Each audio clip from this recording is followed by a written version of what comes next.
Government is too big. He wants to grow it. Congress spends too much money. He promises more. Taxes are too high, and he wants to raise them. His tax increases are the fine print in his economic plan. And let me be specific. The Democratic nominee for president supports plans to raise income taxes and raise payroll taxes and raise investment income taxes and raise the death tax and raise business taxes and increase the tax burden on the American people by hundreds of billions of dollars.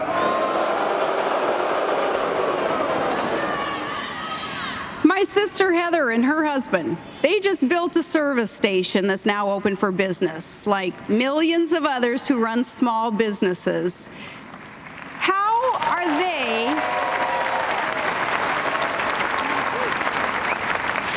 going to be better off if taxes go up? Or maybe you are trying to keep your job at a plant in Michigan or in Ohio. Or you're trying to create jobs from clean coal from Pennsylvania or West Virginia. You're trying to keep a small farm in the family right here in Minnesota. How are you going to be better off if our opponent adds a massive tax burden to the American economy? Here's how I look at the choice Americans face in this election. In politics, there are some candidates who use change to promote their careers.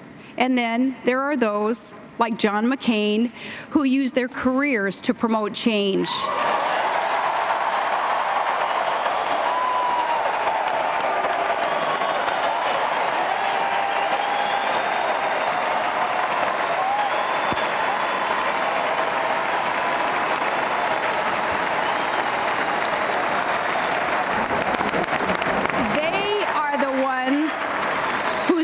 Appear on laws and landmark reforms, not just on buttons and banners or on self-designed presidential seals.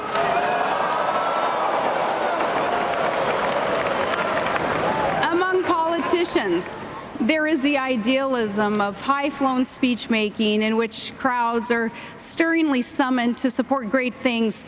And then there is the idealism of those leaders like John McCain who actually do great things. They're the ones who are good for more than talk, the ones that we've always been able to count on to serve and to defend America. Senator McCain's record of actual achievement and reform helps explain why so many special interests and lobbyists and comfortable committee chairmen in Congress have fought the prospect of a McCain presidency from the primary election of 2000 to this very day. Our nominee doesn't run with the Washington herd. He's a man who's there to serve his country and not just his party. A leader who's not looking for a fight, but sure isn't afraid of one either.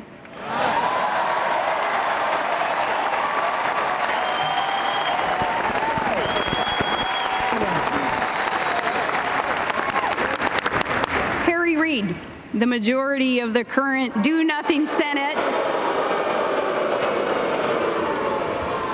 he not long ago summed up his feelings about our nominee. He said, quote, "I can't stand John McCain. Ladies and gentlemen, perhaps no accolade we hear this week is better proof that we've chosen the right man."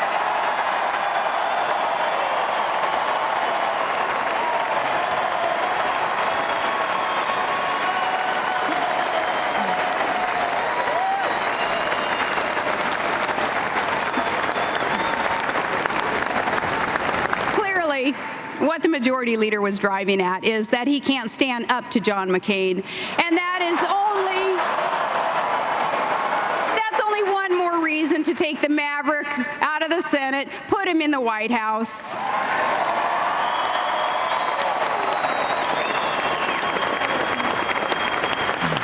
My fellow citizens, the American presidency is not supposed to be a journey of personal discovery.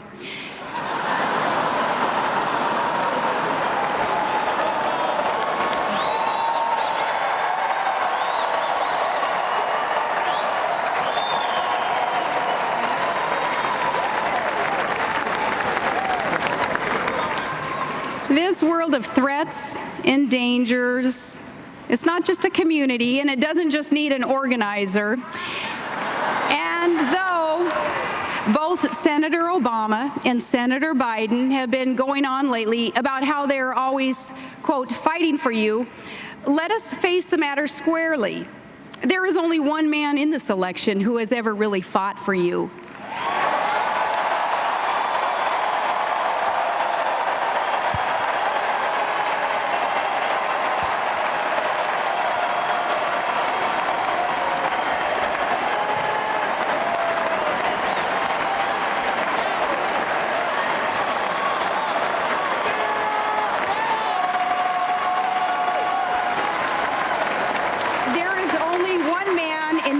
Who has ever really fought for you in places where winning means survival and defeat means death.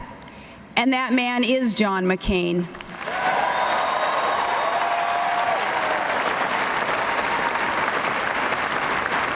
You know, in our day, politicians have readily shared much lesser tales of adversity than the nightmare world in which this man and others equally brave served and suffered for their country. And it's a long way from the fear and pain and squalor of a 6x4 cell in Hanoi to the Oval Office. But if Senator McCain is elected president, that is the journey he will have made. It's the journey of an upright and honorable man, the kind of fellow whose name you will find on war memorials in small towns across this great country, only he was among those who came home. To the most powerful office on earth, he would bring the compassion that comes from having once been powerless, the wisdom that comes even to the captives by the grace of God, the special confidence of those who have seen evil and have seen how evil is overcome. A fellow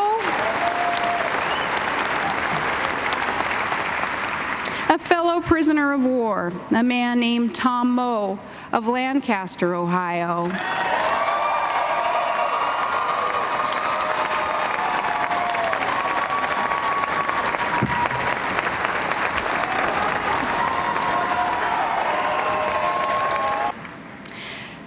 Tom Moe recalls looking through a pinhole in his cell door as Lieutenant Commander John McCain was led down the hallway by the guards day after day. And the story is told when McCain shuffled back from torturous interrogations, he would turn toward Moe's door and he'd flash a grin and a thumbs up as if to say, "We're going to pull through this." My fellow Americans, that is the kind of man America needs to see us through the next 4 years.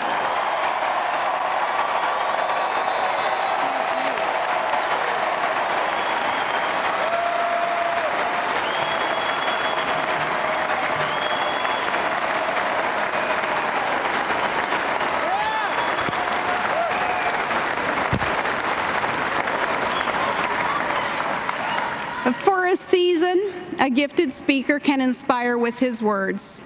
But for a lifetime, John McCain has inspired with his deeds.